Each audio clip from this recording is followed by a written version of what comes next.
Hello everyone, so welcome back to Kalama Academy, and in this session we are going to deal with the High Court judges, right? Because this was in the news.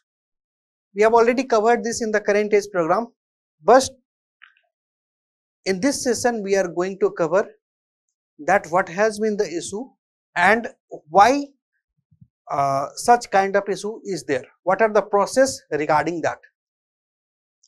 So you can see the topic over here, that is the judges elevation.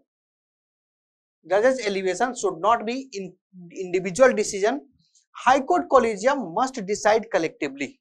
This was a Supreme Court judgment. So High Court Collegium, what is a collegium system in our country regarding the appointment of judges? ठीक है, तो इस पे आएंगे. So what is then another thing is effective consultation, how Supreme Court ruling underlines process of High Court judges appointment. So how in that effective consultation is required, what are the process which has to be followed to appoint a High Court judge, and why this process is such a cumbersome process and why it is a time taking process. ठीक है, ये सब सारा कुछ हम लोग देखेंगे, लेकिन उससे पहले समझते हैं कि who can be a High Court judge. What are the eligibility to become a High Court judge? So first of all, the person should be what? The person should be citizen of India.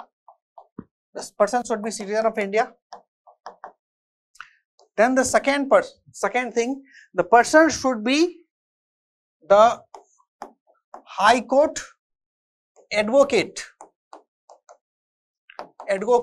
for 10 years. Either the person should be the High Court advocate for the 10 years, or the person should be serving as a judicial officer for 10 years. So this is the qualification, this is the eligibility to become the High Court judges in our country. एक चीज आप याद रखेंगे कि supreme court के cases में eminent jurist वाला भी एक क्लॉज होता है, जो एमिनेंट जूरिस्ट भी प्रेसिडेंट अगर चाहें तो उनको बना सकते हैं, but such kinds of things are not there in case of the high court. So this difference you should be remembering. यही कंडीशंस होता है जो हाई कोर्ट के जज जिसको बनाए जा सकते हैं. Now this emergence of this collegium system. So there are 3 kinds of cases. Actually there are 3 cases, first जज केस, सेकंड जज केस और थर्ड जज केस. ये 3 जज केसेस जो है उसको डिटरमाइन करता है कॉलेजियम सिस्टम. तो फर्स्ट जज केस में तो ये बोला गया था कि जो देखो, president of India as per the constitution of India, the president of India has to consult the chief justice of India, right? So in this scenario, in the first judge case, it was said that this consultation is just a process. Whatever the decision of the Chief Justice of India is there, so that will not be binding on the President of India. So this was said in the first judge case. In the second judge case, the thing was, no, now the whatever the consultation of the Chief Justice of India and the 2 senior most judges, CJI plus 2 senior most judges, judge of Supreme Court, this will be the collegium. In the second judge case, it was said this will be collegium, but whatever the recommendation this collegium will be giving to the President of India, so that will be binding on them. Means concurrence होना चाहिए, है ना? उसी को जिसका नाम ये recommend करेंगे उन्हीं को प्रेसिडेंट ऑफ इंडिया इलेक्ट कर सकते हैं एज द सुप्रीम कोर्ट जज. देन इन द थर्ड जज case what came, this got change to the chief justice of India plus 4 senior most जज, 4 सीनियर मोस्ट जज. तो ये तो हो गया सुप्रीम कोर्ट के लिए, बट हाई कोर्ट के लिए क्या होता है collegium? Chief justice of India plus 2 senior most जज. हाई कोर्ट के लिए you know that the president of India only appoints the जजेस of the supreme court as well as the high court, दोनों के. तो ये सारा सिनेरियो है जो आया through the several kinds of judges cases, first judge case, second judge case and the third judge case. Third judge case जो है वो 1998 में आता है, and after the 1998 itself, the central government and the Supreme Court, it entered into a memorandum of process, that is memorandum procedure they have decided, and on the basis of that procedure the judges will be appointed in our country by the President of India. तो ये process follow होता हुआ आ रहा है 1998 से. बीच में through the 99th constitutional amendment act, through the 99th constitutional amendment act एक NJAC लाने का कोशिश किया गया था, नेशनल जुडिशियल अपॉइंटमेंट कमीशन, इसको लाने का कोशिश किया गया था in 2014, but in 2015 the 99th constitutional amendment act was made unconstitutional in nature. Therefore अभी भी जो जजेस का अपॉइंटमेंट होता है, चाहे वो सुप्रीम कोर्ट का जज हो, चाहे वो हाई कोर्ट का जज हो, वो कॉलेजियम के थ्रू ही होता है, right. So that is there.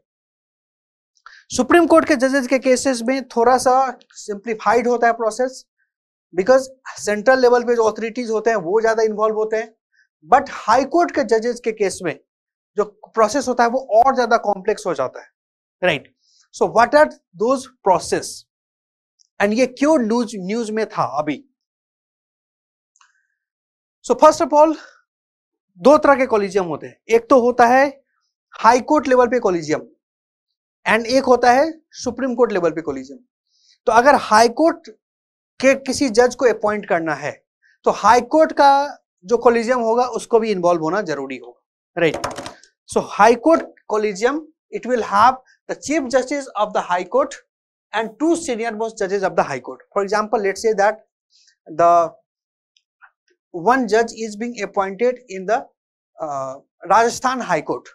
So here the chief justice of the Rajasthan High Court plus the two senior most judges of the Rajasthan High Court will be involved in the collegium. तो ये तीनों मिलके होना चाहिए, तीनों मिलके. अब ऐसा नहीं कि सिर्फ जो chief justice of high court है वो डिसाइड कर ले, नहीं, तीनों मिलके डिसाइड करेंगे एंड वो कुछ नेम सजेस्ट करेंगे. वो रिकमेंड कर देंगे किसको, they will send the recommendation to the chief minister, governor and chief justice of India. So whatever the name they want, that the person should be appointed as the high court judges in the Rajasthan. So the names will be sent as a recommendation to the chief minister of the Rajasthan, to the governor of the Rajasthan and also to the chief justice of India, right. Now the governor, based on the advice of the chief minister, दोनों के पास आया है ना, governor और chief minister के पास, तो governor और chief minister जो है वो इनके एडवाइस के अकॉर्डिंग, गवर्नर जो है वो चीफ मिनिस्टर के एडवाइस के according they will send the proposal to the central ministry of law and justice at the centre. जो यूनियन मिनिस्टर्स होंगे एक ministry of law and justice के, उनके पास ये भेज दिया जाएगा, minister of law and justice, ये सब सारा नाम भेज दिया जाएगा. देन नाउ ये minister of law and justice जो है सेंट्रल लेवल पे, यूनियन मिनिस्टर जो है, उनका क्या रिस्पॉन्सिबिलिटी होगा. So they will conduct background check and send the entire material to the chief justice of India. So now what they will be doing, वो background check करेंगे कि ये इनका जो है वो बिहेवियर कैसा रहा है, किस तरह के केसेस को ये डील किए हैं, all this kinds of things they will be checking. कोई करप्शन रिलेटेड केसेस तो नहीं है इनके ऊपर, all this kinds of things they will be checking. It will be checked by the Ministry of Law and Justice, and finally all the names जो यहां से आया था वो सब सारे नेम्स का चेक करके भेज दिया जाएगा किसके पास, चीफ जस्टिस ऑफ इंडिया के पास. नाउ जितने भी नाम आएंगे उन नामों में से chief justice of India along with the two senior most judges, along with the two senior most judges in case of the High Court and four senior most judges in case of the Supreme Court. So यहाँ पर Chief Justice of India plus two senior most judges of the Supreme Court उन नामों को देखेंगे, उस नाम में से कुछ नाम जो है वो रिकमेंड करेंगे कि कौन बन सकता है राजस्थान के हाई कोर्ट का जज. इन सारा नाम को ये रिकमेंड कर देंगे किसके को, प्रेसिडेंट ऑफ इंडिया को. फाइनली प्रेसिडेंट ऑफ इंडिया जो नाम यहां से आया है, सुप्रीम कोर्ट के कॉलेजियम जो आए हैं, इन्हीं सारे नामों को they will be making the judges of the that particular high court, that is of the Rajasthan का हम लोग एग्जांपल ले रहे हैं, तो राजस्थान के हाई कोर्ट को ये अपॉइंट करेंगे president, right. While appointing the president as per the Constitution of India, the president of India will also consult, the president of India will also consult Chief Justice of India plus Chief Justice of State High Court plus any plus Governor of the state. तो इनके consultation में president of India क्या करेंगे, वो appoint करेंगे high जजेस any court, right. तो ये लंबा सा प्रोसेस है. अब इस लंबे से प्रोसेस में देखो कितने लोगों का इन्वॉल्वमेंट है. तो होता यह है कि 2-2 साल 3-3 साल तक जजेस का अपॉइंटमेंट ही नहीं होता, और बहुत बार तो सुप्रीम कोर्ट का कॉलेजियम वापस भेज देती है नाम कि हाई कोर्ट के कॉलेजियम को कि आप वापस से रिकमेंड कीजिए, ये सब जो नाम आपने रिकमेंड किया है वो मुझे पसंद नहीं आया. So even that is happening, and that had happened in the Himachal Pradesh case. So all this process was held in the Himachal Pradesh. जब ये प्रोसेस यहां तक पहुंचा तो सुप्रीम कोर्ट कॉलेजियम ने सोचा कि ये जो नेम्स रिकमेंड हुए हैं, जो इनके द्वारा किया गया है हाई कोर्ट के कॉलेजियम के द्वारा, so they are not suitable to become the जजेस of the Himachal Pradesh high court. So therefore इनका नाम जो है वापस से भेज दिया गया कि आप इसको फिर से रिकमेंड कीजिए. इस जो वापस से जो रिकमेंडेशन करने की बात हुई, उस टाइम पर जब chief justice of the Himachal Pradesh थे, उन्होंने बाकी के 2 सीनियर मोस्ट जजेस के साथ कंसल्ट नहीं किया. यूनिलैटरल डिसीजन लेके उन्होंने आगे नाम फॉरवर्ड कर दिए, और जो इनिशियली जो 2 नाम सजेस्ट किए थे उन दोनों नाम को ड्रॉप कर दिया एंड 2 अलग नाम को किया सजेस्ट. तो जिनका नाम ड्रॉप हो गया वो पहुंच गए थे सुप्रीम कोर्ट कि ऐसा कैसे हो रहा है.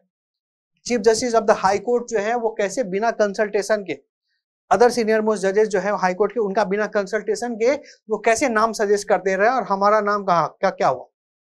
तो इस केस में अभी जो रिसेंट सुप्रीम कोर्ट का जजमेंट आया उसमें ये बोला गया कि हाई कोर्ट का कॉलेजियम जो है उसमें chief justice of the high court है, उनका यूनिलैटरल डिसीजन नहीं होगा, उनको 2 सीनियर मोस्ट जजेस ऑफ द हाई कोर्ट के साथ कंसल्ट करना पड़ेगा. Then only they can recommend the names to become for the person to become the member of the high court, that is member of the high court जजेस, right. तो ये सारा process फिर से फॉलो किया जाएगा. So this is the complex process which are there for the appointment of the high court judges. इसीलिए तो 2-2 साल 3-3 साल निकल जाता है, और वैकेंसी रहती है, रहते हुए भी एक तो जितना हाई कोर्ट जजेस जो हैं उनके सैंक्शनड स्ट्रेंथ ही बहुत कम है ना, एंड अलोंग विद दैट जितना स्ट्रेंथ है उतना भी अपॉइंटमेंट नहीं होता. 30% 40% वैकेंट पोस्ट होता है. Why? Because of this cumbersome process which has to be followed before the appointment of the High Court judges, right? Now, अगर appointment की बात पढ़ लिए हो तो removal की भी पढ़ लेते हैं, because removing of the High Court judges, this is also very complex, and that is why till now not a single either High Court judge or the Supreme Court judge have been removed in our country, right? So what are the process? Again, the removal of the Supreme Court and the High Court judges is exactly same. It's exactly same. That you should be remembering. So the removal process, for that motion has to be brought, right? For that one motion has to be brought. ये किस तरह का motion होता है? Substantive motion होता है. इस तरह का रिमूवल, इम्पीचमेंट का प्रेसिडेंट या सुप्रीम कोर्ट या हाई कोर्ट के जजेस को रिमूवल का जो प्रोसेस होता है ये सब्सटेंटिव मोशन के थ्रू आता है. तो ये मोशन आता है. मोशन ऐसा नहीं होगा कि अब एक आदमी कोई उठा और वो मोशन पेश कर दिया. That will not be there. So if the motion is brought in the Lok Sabha, minimum 100 members should first agree. Minimum 100 members first should agree. But if it is brought in the Rajya Sabha, then minimum 50 members should first agree. Then only this motion will be continued. Let's say कि ये वाला हो गया, ये process हो गया. So then the motion will be coming in front of the presiding officer. Presiding officer, that is Lok Sabha के case में स्पीकर, अगर लोकसभा में पहले आया था तो स्पीकर के पास जाएगा, या राज्यसभा में पहले आया था तो चेयरमैन के पास जाएगा. Okay, now this presiding officer, they have all the authority that they can either accept the motion or they can reject the motion there itself. So if they accept the motion, if they accept it,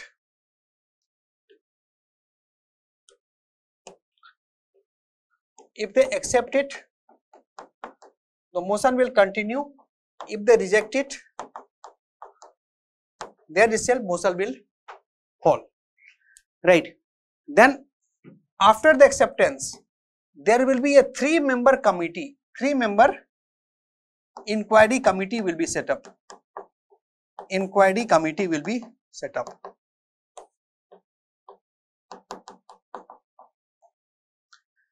Because inquiry होना भी तो चाहिए कि हो कहीं किसी supreme court या high court के जजेस के अगेंस्ट इसी तरह से तो चार्जेस, फॉल्स चार्जेस तो नहीं लगाए जा रहे, उसके लिए मोशन तो नहीं लाया जा रहा.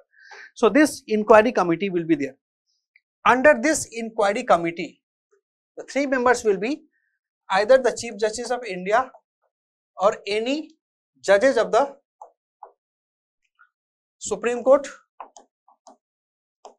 Another will be the Chief Justice of High Court, and another will be the eminent jurist. ये 3 लोग होंगे जो इंक्वायरी बैठाएंगे, इंक्वायरी करेंगे कि क्या रिमूवल प्रोसेस कंटिन्यू होना चाहिए या नहीं होना चाहिए. If they accept it, the motion will continue. If they reject, तो यही खत्म हो जाएगा. If they accept, so in the first house it has to be passed through the special majority. It has to be passed through the special majority. That is, here there has to be a special majority. A special majority means 2/3 present plus voting plus half of the total membership. Majority of the half of the total membership. For example, अगर लोकसभा के अंदर पेश हो रहा है पहले, तो 2/3 present and voting means minimum 362 members should be present and voting in favor that the High Court judges or the Supreme Court judges should be removed, and out of that at least half of the membership, that is minimum 272 members should be accepting that yes, removal should be there. ठीक है, तो ये special majority से होना चाहिए. Then it will go to the second house. Here also there will be a special majority, and finally it will go to the president. And when the president signs, then the person can be removed. So this is the cumbersome long process for the removal of the Supreme Court or the High Court judges. दोनों के case में similar kinds of proceedings हैं. ठीक है, तो ये आपको समझ में आया. हिमाचल प्रदेश वाला इशू समझ में आया, प्रोसीड्योर समझ में आया, हाई कोर्ट के जजेस को रिमूवल का प्रोसेस, राइट, एलिजिबिलिटी समझ में आया. So this is all. अब यहां से आप क्या करेंगे कि you will be reading the powers of the high court, right. That is an assignment for you, because from there also UPSC में आस्क क्वेश्चन. ठीक है, so that is there. Again, I have already covered all these things under the case snippet sessions as well as in the current age sessions. So for that you can join the current age program. That is a 1-point solution for all the current affairs for the UPSC Prelims 2025. In this you will be getting the booklet. The booklet will have a compilation of the Indian Express, Press Information Bureau, The Hindu, other kinds of magazines like the Yojana. So that will be there. So comprehensive cover will be there. Along with that, you will be having sessions. The workbook sessions will be there. 13 workbook sessions will be there, where you will be taught all the important articles of the booklet. You will also be having the tests for that. Along with that, we are also organizing the K-snippet sessions. K-snippet sessions are for the 8 modules, that is the polity and governance, economy, geography, environment, science, technology. So these 8 sessions, 8 modules will be there. For each module, there will be 2 to 3 classes depending upon the nature of the subjects, the vastness of the subjects, right? Based on that, sectional test will also be there. Along with that, you will also be giving the finally 2 full length tests. So you will be giving in this program 23 tests regarding current affairs. You will be having lots of lectures to clear out concepts regarding current affairs. So overall, this is a 1-point solution for the current affairs for the UPSC Prelims 2025. So that is all from my side in this session. We may meet soon with another topics which are more probable for the UPSC Prelims 2025. See, in these sessions, we are only dealing with the most probable topics. These are not exhaustive sessions. Exhaustive session, if you have to cover, you will have to join the current test program. So that is all. Let's meet again. Thank you. Thank you very much.